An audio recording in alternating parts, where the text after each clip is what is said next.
दोस्तों नमस्कार। मैं हूं आर के, आप सभी का स्वागत करता हूं हमारे ऑनलाइन स्टडी प्लेटफॉर्म पर। दोस्तों आज हम भारतीय इतिहास के मुग़ल वंश के टॉपिक को पढ़ने वाले हैं, जिसमें हम शुरुआत करते हैं बाबर से, यानी जहीरुद्दीन मोहम्मद बाबर से। तो इसका मतलब ये हुआ दोस्तों कि बाबर का पूरा नाम जहीरुद्दीन मोहम्मद बाबर था। ये आपको याद रखना है। अब बात करते हैं दोस्तों कि बाबर का जन्म 14 फरवरी 1483 को हुआ। बाबर का जन्म 14 फरवरी 1483 को हुआ। फरगना उज्बेकिस्तान नामक देश में फरगना नामक स्थान पर 14 फरवरी 1483 को जहीरुद्दीन मोहम्मद बाबर का जन्म हुआ। पिता तो यानी जहीरुद्दीन मोहम्मद बाबर के पिता तैमूर वंश के वंशज थे। उनका वंश तैमूर था तथा उनकी माता का वंश मंगोल वंशज था, यानी मंगोल उनका वंश था। उनकी माता मंगोल वंशज थी। उनकी माता चंगेज खां की वंशज थी, यानी मंगोल थे जो चंगेज खां के वंशज थे। तो बाबर का वंश, दोस्तों आपको ये याद रखना होगा कि बाबर का वंश चगताई वंश था। बाबर का वंश चगताई वंश था। चगताई वंश का नाम चगताई क्यों पड़ा, ये दोस्तों आपको याद रखना है कि चंगेज खां के पुत्र के नाम पर इसका नाम चगताई वंश पड़ा। चंगेज खां का पुत्र था चगताई। चगताई के नाम पर ही बाबर के वंश चगताई वंश पड़ा। और चंगेज खां कौन था दोस्तों, आपको मालूम है कि मोहम्मद जहीरुद्दीन बाबर की जो माता थी वो मंगोल वंशज थी। मंगोल थे चंगेज खां के वंशज, यानी चंगेज खां के ही वंशज मंगोल थे। और चंगेज खां के पुत्र चगताई के नाम पर ही उनके वंश का नाम चगताई वंश पड़ा। इसके बाद हम दूसरे टॉपिक पर बात करते हैं दोस्तों इसी के बारे में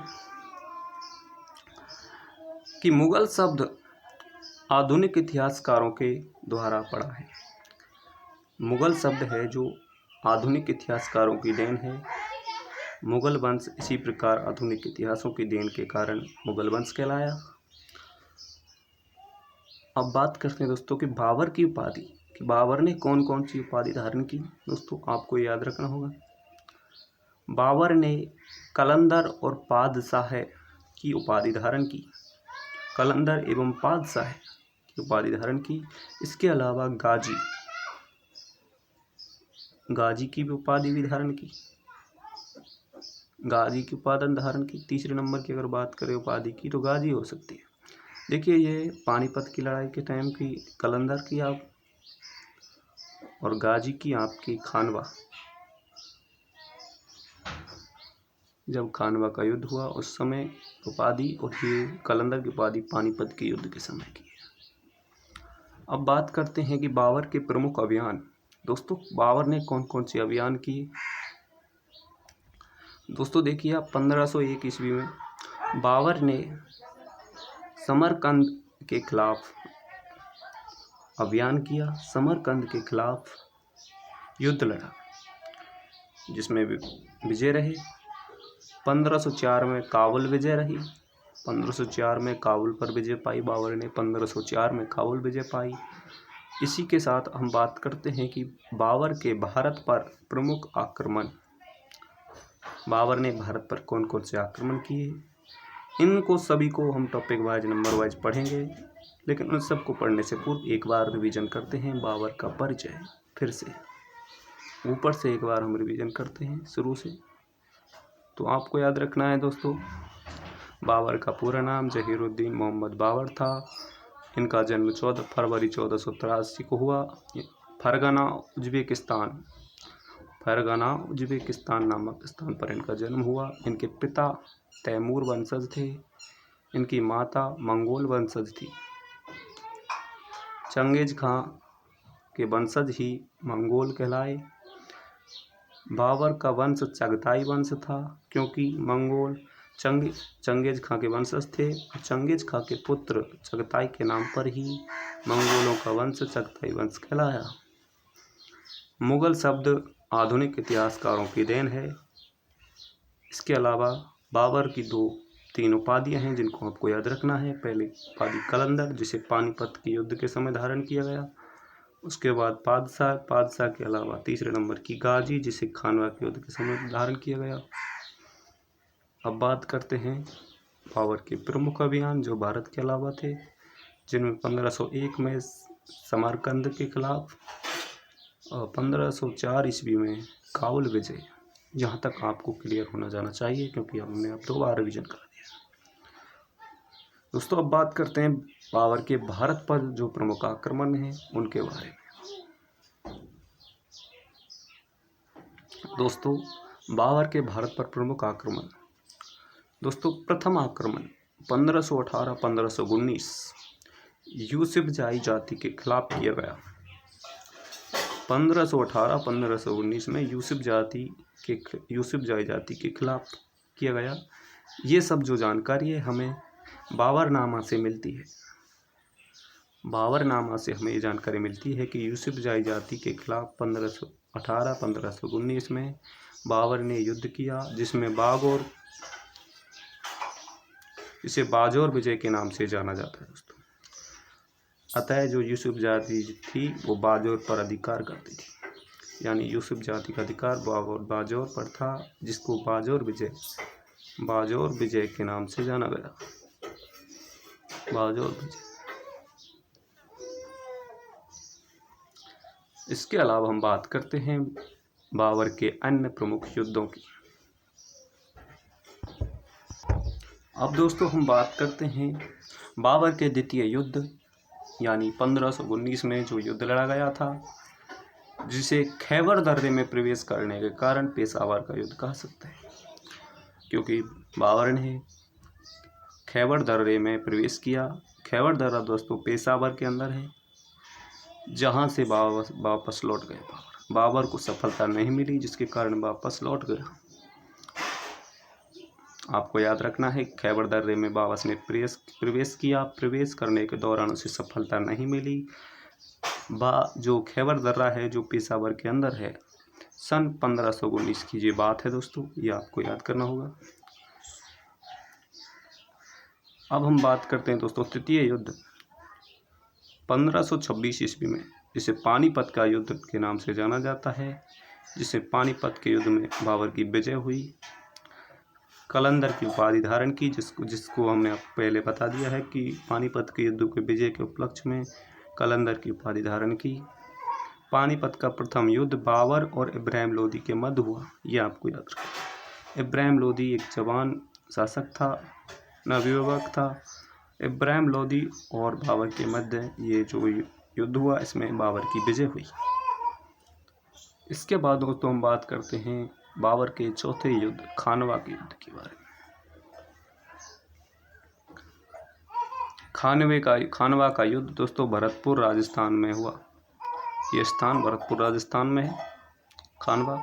तारीख, इसकी जो तारीख है, डेट है दोस्तों 17 मार्च 1527 ईस्वी को। 17 मार्च 1527 को खानवा का युद्ध हुआ। महाराणा सांगा एवं बाबर के बीच ये युद्ध हुआ। इसमें बाबर और महाराणा सांगा के बीच ये युद्ध हुआ, जहां से बाबर ने गाजी की उपाधि धारण की। महाराणा सांगा को हराने के पश्चात बाबर ने विजय उपलक्ष्य में गाजी की उपाधि धारण की एवं जिहाद का नारा दिया। यानी जिहाद दोस्तों आप समझ सकते हो कि मुसलमानों के लिए अपने धर्म की रक्षा हेतु जो नारा दिया जाता है, जिहाद। उसके बाद हम बात करते हैं दोस्तों, इस युद्ध के बाद बाबर ने तमका कर बंद कर दिया। दोस्तों जब विजय हो गई तो उसके पश्चात बाबर ने गाजी की उपाधि धारण कर ली। इसके बाद युद्ध के दौरान उसने जिहाद का नारा दिया ताकि सैनिकों में जोश आए। इस युद्ध के पश्चात बाबर ने तमका कर बंद कर दिया एवं शराब भी बंद कर दी। तो बाबर ने कसम खाई थी मैं शराब नहीं पीऊँगा। तो उसके पश्चात बाबर ने शराबी बंद कर दी। गाजी की उपाधि, गाजी क्या होता है दोस्तों? देखिए, आपको मैंने बताया कि खानवा के युद्ध में गाजी की उपाधि धारण की। तो गाजी होता है धर्मनाशक। गाजी का अर्थ है धर्मनाशक। देखिए, खानवा के युद्ध में बाबर ने तुलगमा पद्धति का प्रयोग किया, यानी तोपखानों का पहली बार प्रयोग किया था। तुलगमा पद्धति का पूर्ण प्रयोग किया था दोस्तों। ये हो गया आपका खानवा का युद्ध। इसके बाद हम बात करते हैं दोस्तों चंदेरी का युद्ध। बाबर के द्वारा 5वां युद्ध हम जिसे कह सकते हैं चंदेरी का युद्ध। जनवरी 1528 में चंदेरी का युद्ध हुआ। बाबर एवं चंदेरी के राजा मेदिनी राय को हराया, यानी बाबर ने चंदेरी के राजा मेदिनी राय को हराकर चंदेरी का युद्ध में मेदिनी राय को पराजित किया। अब बात करते हैं दोस्तों हम घाघरा का युद्ध। घाघरा का युद्ध मई 1529 में हुआ दोस्तों। घाघरा का युद्ध मई 1529 में, एक साल बाद हम देख सकते हो 18 से 29 और 28 से 29 से पहले आप देख सकते हो 27 में खानवा का युद्ध हुआ। 27 से पहले आप देख सकते हो दोस्तों 26 में पानीपत का युद्ध हुआ। तो हम बात करते हैं आगे घाघरे के युद्ध के बारे में।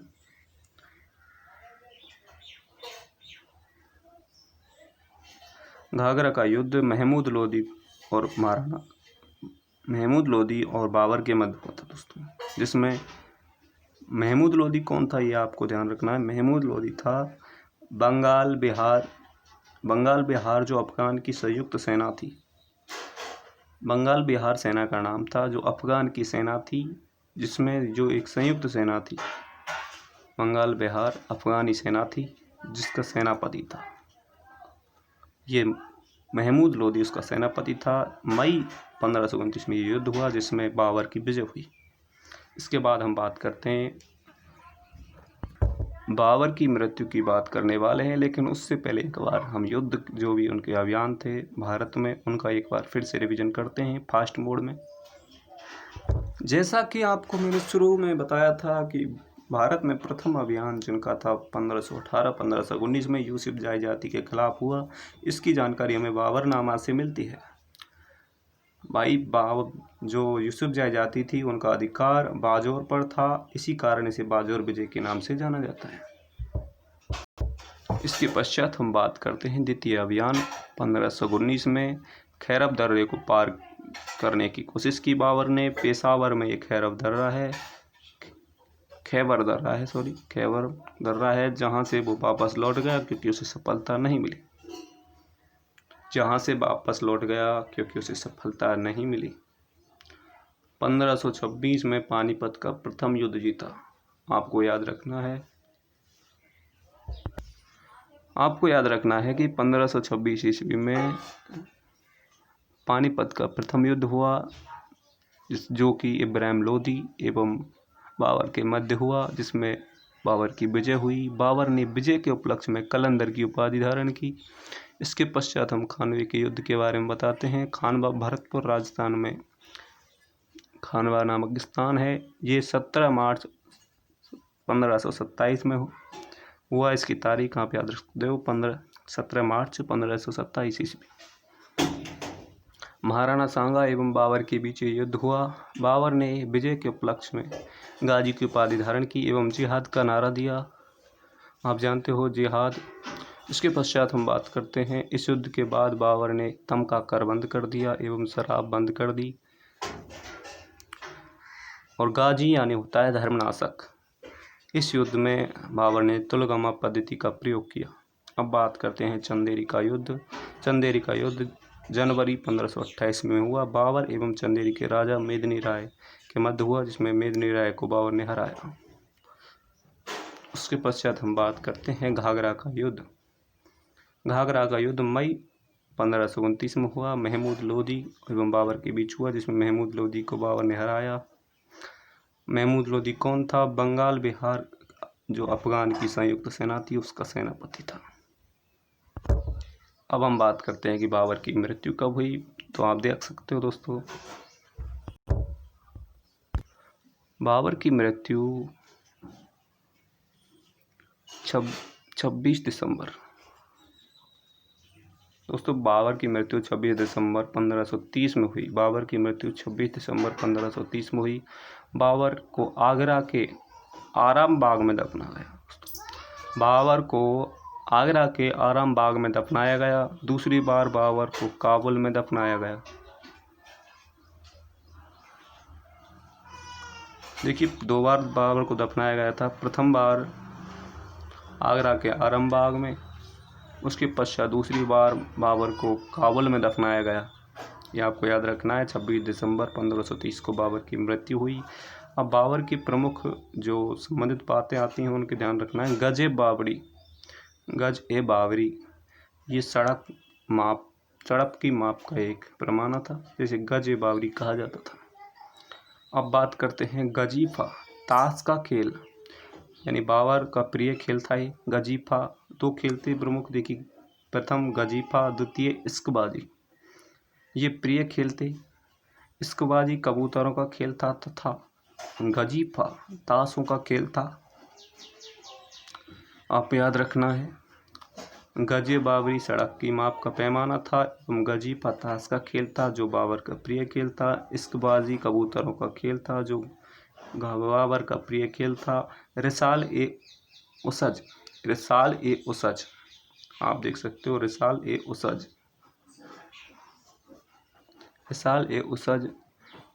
अलंकार शास्त्र की पुस्तक थी। रिसाल ए उसज बाबर की सब। इसके बाद बात करते हैं मुबैयान, छंद की एक पुस्तक थी मुबैयान, जिसके लेखक स्वयं बाबर थे। बाबर के द्वारा रचित मुबैयान एक छंद की पुस्तक थी। इसके बाद बात करते हैं बाबर द्वारा रचित स्वयं की आत्मकथा तुजुक ए बाबरी थी। बाबरनामा के अलावा तुजुक ए बाबरी थी। बाबरनामा को आपने पढ़ा ही है। बाबरनामा थी, इसके साथ साथ एक तुजुक बाबरी बाबर द्वारा रचित स्वयं आत्मकथा थी। तो दोस्तों, आपको बाबर से संबंधित समस्त जानकारी हमने इस वीडियो में उपलब्ध कराई है। कोशिशों के पश्चात आप इन्हें याद करने की कोशिश करें। Thank you for watching. Goodbye, take care.